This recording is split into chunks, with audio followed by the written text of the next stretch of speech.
Hi, my name is Tanner. I'm a geology master's student at Bowling Green State University, and today I'm going to be reacting to what if Earth grew 1 centimeter every second. So, seems pretty geology related, so I thought I would react to it and check it out. From Dennis, who asks, how long would it take for people to notice their weight gain if the mean radius of the world increased by 1 centimeter every second, assuming the average composition of rock were maintained?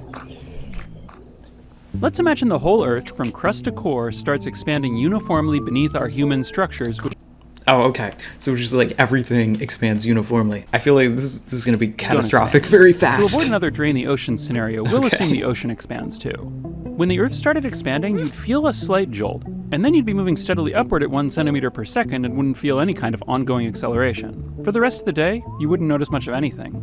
After the first day, the Earth would have expanded by 864 meters. Gravity would take a long time to increase noticeably. Interesting. If you weighed 70 kilograms when the expansion started, you'd weigh 70.01 at the end of the first day. With the ground expanding beneath them, how fast would our roads and bridges fail? Well, not as quickly as you might think. Here's a puzzle I heard once. Imagine you tied a rope tightly around the Earth so it was hugging the surface all the way around. Now imagine you wanted to raise the rope 1 meter off the ground. How much extra length would you need to add to the rope? Miles? Hundreds of miles? The answer is about 6 meters. Circumference is proportional to radius, so if you increase the radius by 1 unit, that's like a tiny increase amount. The circumference by 2 pi units. After 1 day, the 40,000 kilometer circumference of the Earth would increase by 2 pi times 864 meters, or 5.4 kilometers, which is about 0.01%. And that'd be handled easily by virtually all structures. Concrete expands and contracts by more than that. Okay, I find it crazy how little that would change everything. Even after you have like this huge expansion of like meters per day, but the Earth is very large, so maybe that makes sense. It wouldn't even be like that noticeable. Every day. That's crazy. One of the first real effects you'd notice would be that GPS satellites would stop working correctly. The satellites would stay in roughly the same orbits, but the incredibly precise timing and synchronization between ground stations and satellites would be ruined within hours. Most other clocks would keep working fine. Okay, yeah, so one thing that's interesting with this is I guess like if something like this actually happened, we would instantly know just because of how connected everything is. So lights would be ruined within hours. Most other clocks would keep working fine. However, if you have a very precise pendulum clock, you might notice something odd. By the end of the day, it would be 3 seconds ahead of where it should be.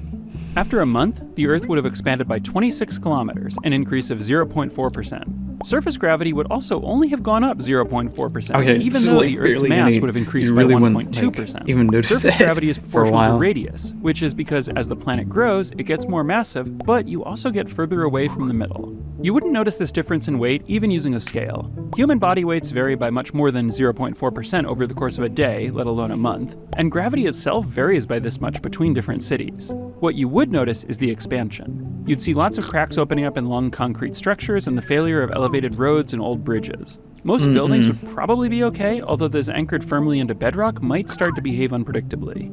After a year, gravity would be 5% stronger, and the ground underneath structures would have expanded by 5%. Okay, that's noticeable. You would probably notice the weight gain, and you would definitely notice the failure of roads, bridges, power lines, satellites, and undersea cables. Your pendulum clock would now be ahead by 5 days. After 5 years, gravity would be 25% stronger. If you weighed 70 kilograms when the expansion started, you'd weigh 88 now. Most of our infrastructure would have collapsed. The cause would be the ground expanding by 25%, not the increased gravity. Surprisingly, most skyscrapers would hold up fine under much higher gravity. The limiting factor isn't weight, but shear forces like wind or the ground expanding. After 10 years, gravity would be 50% stronger. We'll assume the atmosphere is expanding too. Otherwise, there wouldn't be enough to cover the growing Earth, and the air would by now be getting too thin to breathe. With an expanding atmosphere, surface air pressure would rise due to both increased gravity and more air, but we'd be okay for a little while longer. After 40 years, Earth's surface gravity would have tripled. At this point, even the strongest humans would be able to walk only with very great difficulty. Breathing the thick air would be a challenge. Trees would collapse, and crops wouldn't stand up under their own weight. After 100 years, we'd be experiencing over 6 Gs of gravity. Not only would we be unable to move around to find food, but our hearts would be unable to pump blood to our brains. Only small insects and sea animals would be physically able to move around. Holy crap. On top of that, at somewhere around this point, even ordinary air becomes toxic due to higher oxygen levels. Perhaps humans could survive in controlled pressure chambers by keeping our bodies horizontal and tended to by robots, but this is about as far as we're going to make it. Would the Earth eventually become a black hole? It's hard to answer that because the premise of Dennis's question is that the radius steadily expands while the density stays the same, whereas to make a black hole, the density increases.